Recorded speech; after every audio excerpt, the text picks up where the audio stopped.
Gender norms transformation for young inmates and ex-inmates. Gender norms shape how individuals experience life, especially in prisons, where gender norms reinforce stereotypes for inmates and hinder rehabilitation for ex-inmates. This calls for efforts to break gender barriers and create supportive environments for inmates and ex-inmates. Our efforts towards policy reform will contribute to addressing unique needs of young inmates and ex-inmates, improving their access to SRH and HIV services and enjoyment of their human rights. But first, what are gender norms?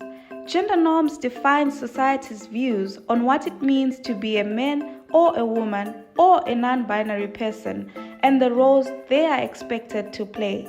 These norms vary across cultures and time and influence how people perceive their identity and roles.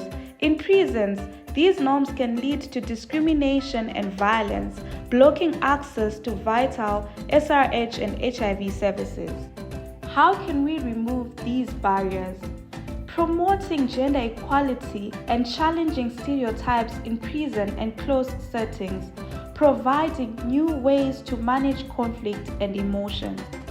Equipping young inmates and ex-inmates with tools to evaluate gender norms and foster inclusive attitudes and practices they carry beyond prison settings. Creating safe spaces for young inmates and ex-inmates free from violence, where youth can safely express their gender identity. Providing comprehensive sexuality education towards safer sexual practices and reduction of risk behaviors among inmates and ex-inmates. For an inclusive and equitable environment that supports young inmates and ex-inmates, we must cultivate positive gender norms and remove toxic masculinities.